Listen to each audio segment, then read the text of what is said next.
Well, let me welcome you again to the conversation segment of the Signature Show. And Professor Ken is with me this afternoon, and we are interrogating opportunities available to Nigerians within this messed up economy, am I right? This messed up global situation.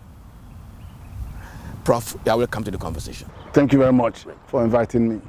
Now, the narrative doesn't sound very interesting. Countries are closing down, closing their borders. Factories are shutting down, production all over the place. US, UK, China, Japan, all over. And suddenly, the oil price has virtually collapsed. If you go to Alaba International Market in Lagos now, stocks are running dry. We're entering the farming season, planting season really, which means this is the time food scarcity dawns on Nigeria. This bad narrative, is there any silver lining anywhere you can see? Of course there are. Is replete with opportunities, endless opportunities. Because what you have just described is go back to self-sufficiency. That's what you've just described to me. If the supply chain is broken from China to Europe to America to here, Alaba market, consumer electronics, that's their problem. But what the message says is go home and show how you can be self-sufficient. That's the key message. And I'm not going to say I'm happy that we've come to this day, but I'm going to say that we must not panic, but face the reality that it deserves. And the government is up and going, and they're really up to the task. I have to tell you this. You saw how American president reacted to this. He was like a Desica. He didn't want to know. It's like, don't say anything negative. There's no cause for alarm. And then he now became an alarmist. You know, to the fact that he even went to the Congress for less than $2 billion, and they gave him 8-point-something billion. And they're like saying to him, look, wake up. And now he's rolling out to nearly $2 trillion. The opportunities, one is pharmaceutical, biopharmaceutical technology. We have been importing APIs, which is active pharmaceutical ingredients, that our pharmaceutical industry, all they do is just add water and then get starch and compound tablets. But the active ingredients is imported across almost all of the items.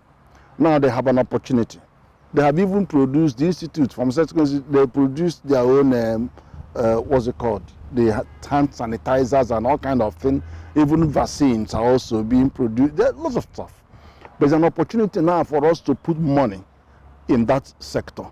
And also there's biomedical.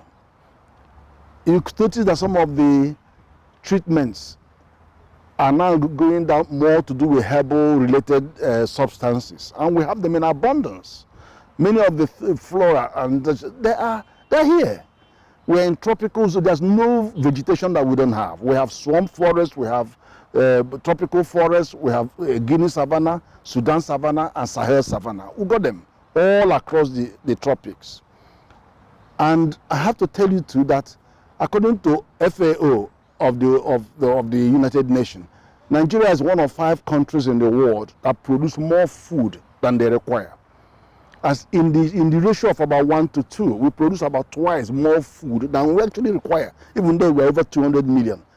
But the fact is that 30 to 70% of what we produce never make it into the food chain because of post-harvest losses. And that creates a big challenge. How do we ensure that there is an emphasis on value addition to extend the shelf life of our produce? But that's the beginning of the challenge, because every geopolitical zone has conflict of one sort or the other. The northeast, you are familiar with BH. The northwest is banditry. Now, north central, you have a clash of 2 of the agricultural food chain. You know, the crop and the livestock. Then as you come down to the south, you have all sorts of things going on in the south, kidnapping, name it. It's all mixed cocktail of violence. So what we do is we need to get to the right policy to ensure that there is greater emphasis on value addition at the local level, at the cottage level.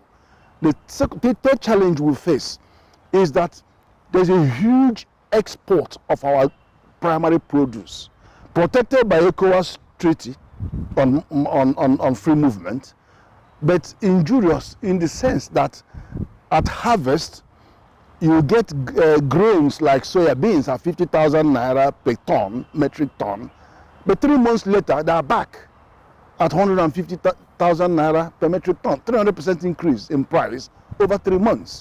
Bought from Nigeria, into neighboring countries, into the neighboring and returned to Nigeria. French countries, Benin, Chad, Niger, Mali. These are people exporting. We're exporting to, and they come back again. And when you combine this with the fact that our currency in 2014, 1 naira could buy 3 francs CFA, but now I can only buy 1.5, so it's effectively 50% devaluation. All your exports are very cheap to them, and if they're going to make 300% in bringing them back after 3 years, they invest as much as they can. They don't have to go to farm. They don't have to farm anything. They all depend on Nigeria. Even you know what the situation in the Sahel is. They don't actually have the vegetation anywhere. But they are trading on the fact that we have refused to invest in processing capacity. Our agro processing is not happening. All right, that's one challenge. So what we now see is that there's an opportunity for us to come down heavy on this. And then we have already presidential value chain, 10 presidential agricultural value chain, which the president is pushing through CBN and funding that to the teeth, with a end-to-end intervention in agriculture. Now, what is fascinating about their approach is that it's backed by Presidential Order 003, which forces the MDAs, the ministries and departments, to buy local, and then extends that as best practice to the private sector.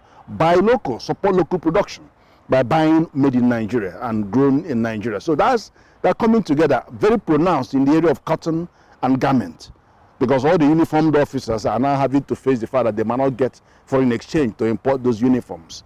And we have lost over 1.2 million jobs in the textile industry. So there's a hope now that we could reverse those. You've seen the success in the rice production.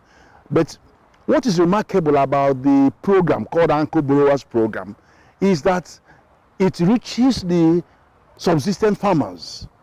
It meets them at their point of need, where you have aggregators, what could have been the former marketing boards that were dismantled. So you now have the lack of marketing board. You also have a processor as an anchor. You can have an exporter as an anchor, or a retail chain as an anchor, or a marketing board type that aggregates produce. And because you are central to the scheme, then you will now train thousands of farmers with one holding of maybe just 1 hectare or 2 or half a hectare. It doesn't matter. But you buy off them. No, you train them. First of all, you clear lands. The money allows you to do land clearing, land development, which is plowing and harrowing and all that. Then partition and passolate the land for them, and then train them. Then give them the seeds. And we have good seeds now. We have cotton seeds increasing from 0.7 ton per hectare to 5 tons per hectare. You have rice moving from 1.5 to 2 tons per hectare to 6 tons per hectare. We have cassava moving from 18 tons per hectare to 45 to 50 tons per hectare from IITA. So you've got matching productivity increase in seed production, as well as the deployment. They get the seeds, they get the fertilizers. They're all blended in Nigeria now, and it's no longer what we were doing before, importing anything. But now you blend according to the chemistry of the land. So it's very, very appropriate. Then you have herbicides, insecticides, fungicides, all of them delivered, and you have extension workers that go out to support them, and then you buy back. Let me interject. You buy back from them. Because this is a very positive, a very reassuring scenario. But there's the other side to it. And I'm drawing it from what we're experiencing today. At the beginning, I said to you, China has closed its borders, India closed borders, Thailand closed borders, Vietnam closed borders, US shut down. These are countries from where Nigeria gets either rice import or wheat import to augment. And if my statistics are wrong, please correct me. I'm told that Nigeria produces between 39 and 41% of its rice needs. The rest come in somehow. With these borders closed, the Nigerian smuggler will have no rice to smuggle. So the whole 200 million of us will be depending on the 39 or 41% rice we produce. Two things could happen. One, scarcity, price goes up. Hunger, people start dying. The bricklayer, we don't have, bread to eat. The truck pusher, in this scenario, is it a likely thing to happen? Unbelievable. It's not going to happen. There's no iota of chance, opportunity for this scenario to happen. I tell you what, first, we don't need those food imports. We do not need those imports. Based on the scenario I painted to you, if we produce 2 times what we need, and the challenge is that 30 to 70% are just not making it into the food chain, it means that we are surplus, and we're the only country in Africa that produces that much, and the biggest producer of food in Africa. But I have just told you how a governor in the north says that 50 trailers are going out with grains. 50 trailers a day, every day. So our food are being exported out, and then they are re-imported. What do we do? Well, no, I'm coming. We have not expressed ourselves sufficiently at the processing stage, at least at the cottage level. Food processing. The answer is agro-processing, because not only that agro-processing will make us self-sufficiency nutritionally and also food self-sufficiency, but it will produce the feedstock for our manufacturing operations to increase wealth and radically improve employment. That's what is missing, and I can't overemphasize that. Then the second one is this: we have traditionally looked at agriculture, commercial agriculture, in the context of a farmer owning thousands of hectares and employing thousands of people. That is a way, but it's not the only way. The more important and more conducive way to do this business of commercial agriculture in Nigeria today is what the Uncle Borowa program has shown. Engage thousands of farmers on their subsistence level in their 1 hectare each. Give them transfer the knowledge, give them the appropriate seed that has high productivity, targeted nutrition and fertilizer that is appropriate to the land, and you get a bounteous harvest. Then have extension workers that visit them and give them all the insecticides and herbicides, and we have meteorological data to tell you what is going to happen in the next 2-3 days. And the extension workers and the mobile phone, you now have extension on the mobile phone. So the stage is right, and then there are good results coming from the likes of the Zamfara and all those other areas about they're producing rice. And the rice is not the only thing. In the presidential value chains, we have tomato, we have maize, we have livestock, we have cotton, we have cocoa. Wheat is not on the 10, but it doesn't matter. It can still be grown. It's on the target list, but not on the 10 presidential value chains. So we do have all these, including livestock. You have fish and poultry, and they're all there with money. I'm talking about trillions of naira ready to change hands. As you could see, 2.6 trillion now is being laid out by the government to support the economy. So I can't overemphasize that. It's fairy tale what the panic button that you are pressing, and you are justified in thinking that way, but there are other arguments that you have to listen to. But let me tell you some other things. Apart from the pharmaceutical and biomedical that are now receiving $100 billion naira from the CBN.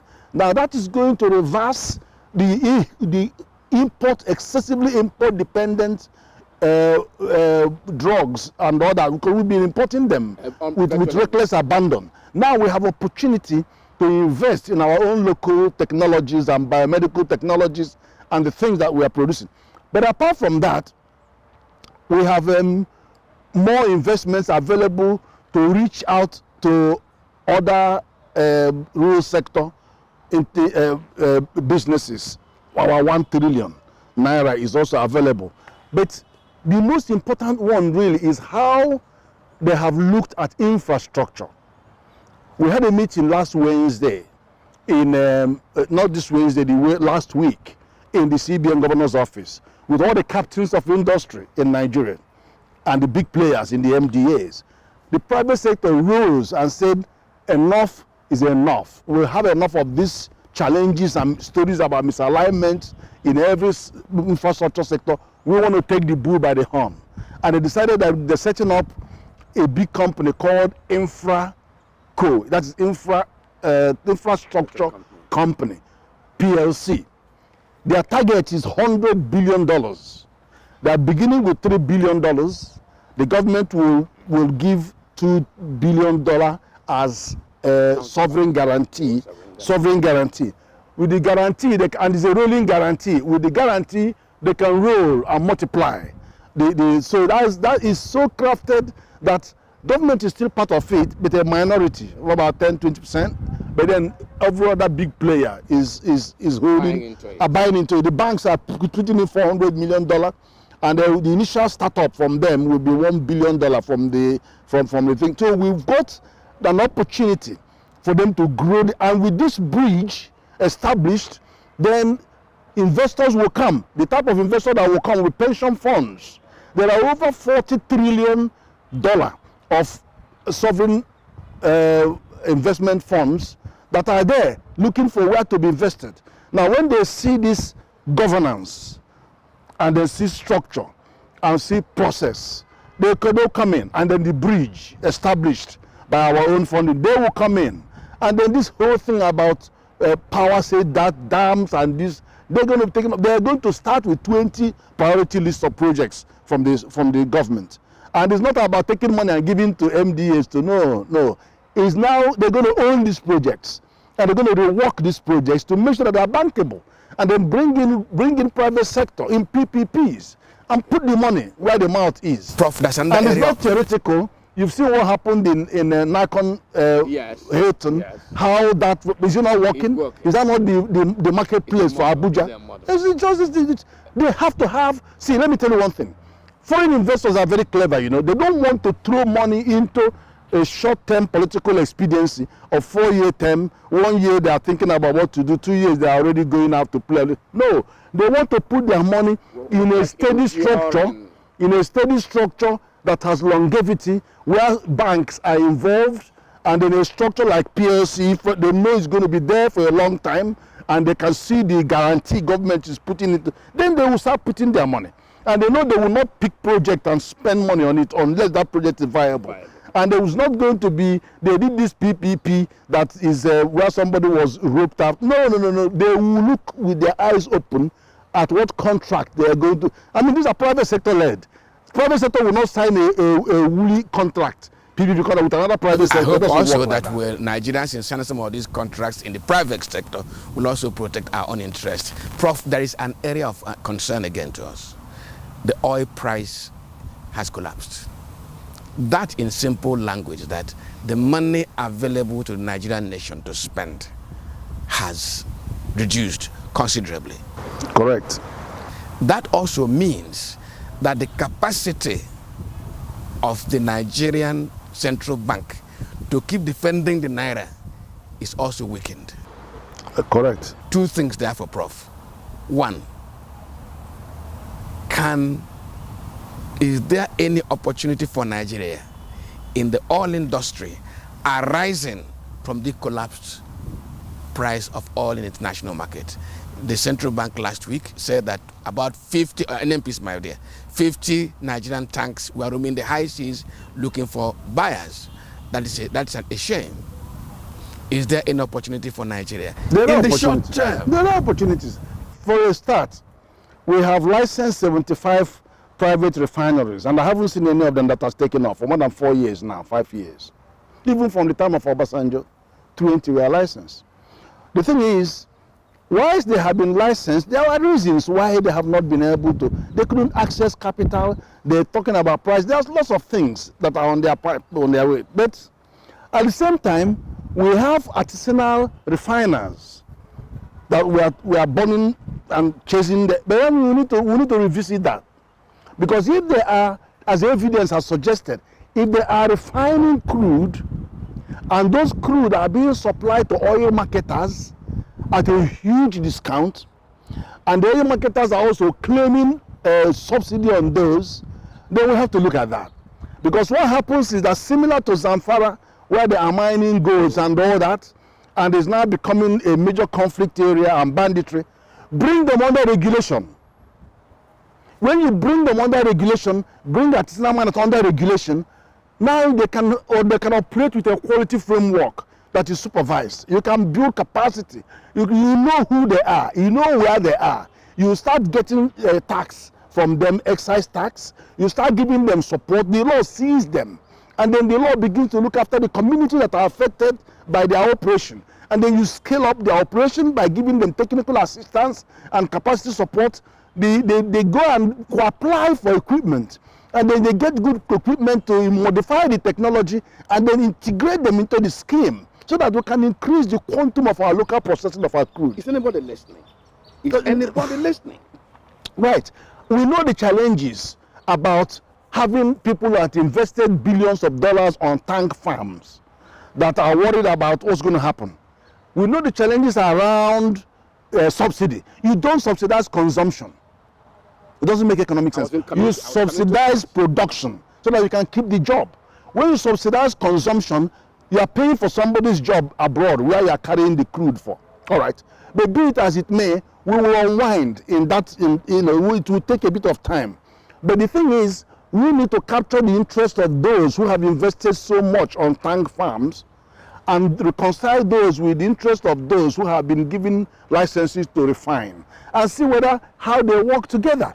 Because if we refine locally and have excess capacity, even what you refine can go to those tanks and enter into the supply chain. Because they've already established a supply chain. Do you understand what I'm saying? They can use barges to take their refined product into there, and then it enters into the supply chain.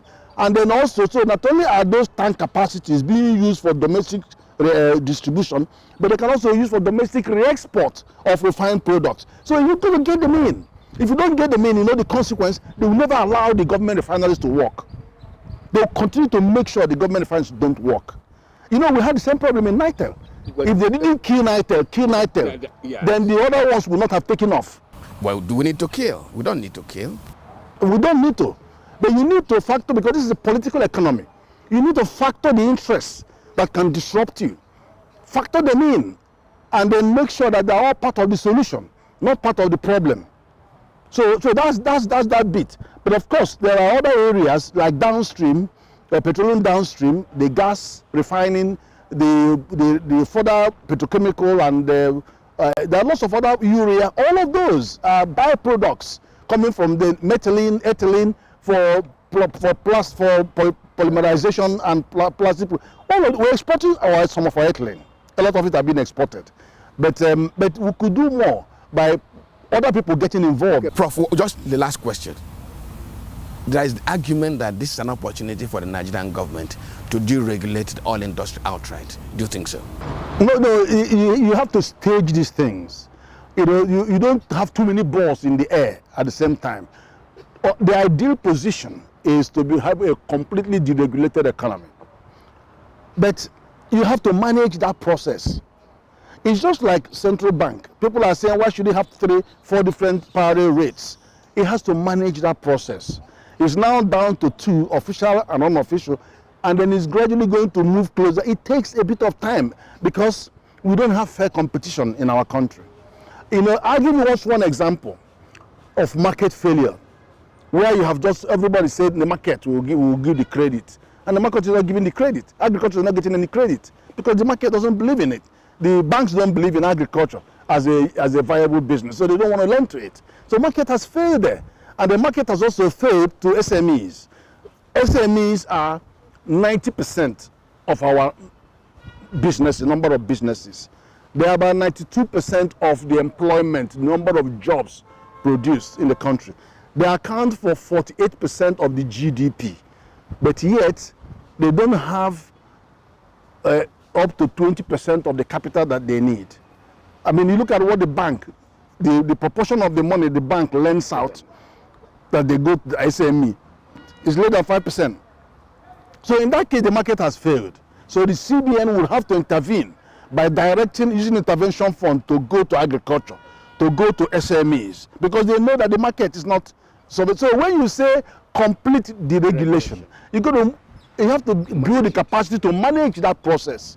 and then have competition policy, have intellectual property protection. You're going to have to manage that process. Otherwise, it could be chaotic.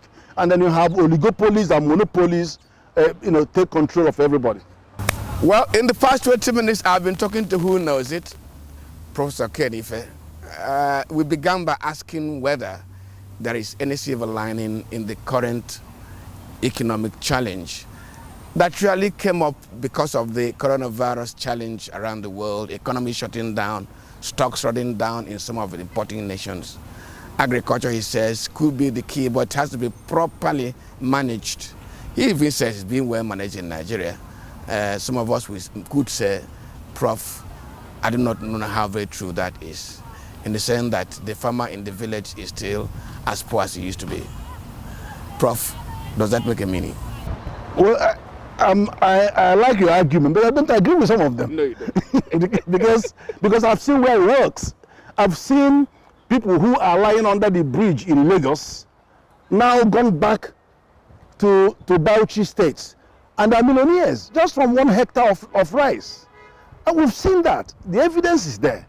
But the thing is that we need to get this to many more states, and we need to expand this to other sectors of the agricultural value chains.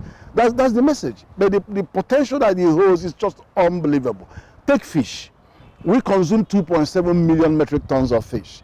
At the moment, we only produce 700,000 tons of fish. We have a deficit of 1.9 million tons. Now, why do we have to import them? You can grow aquaculture, you can grow fish anywhere, in your backyard, in your one bedroom, anywhere. You can grow fish everywhere. China produces 4 times more fish by aquaculture than by capture fishery. China. And the whole world produces about 4 trillion metric tons of capture fishery. But the thing is, the aquaculture holds the key for us to grow healthy fish that didn't die by consuming chemicals in the sea. You don't know. Well, Prof, thank you very much for coming. My pleasure. Well, my name remains Mwabos Njoku from Abuja. Good afternoon. SignatureTV.org. Breaking the news, following the news, analyzing the news, 247 round the clock, all on the go. SignatureTV.org.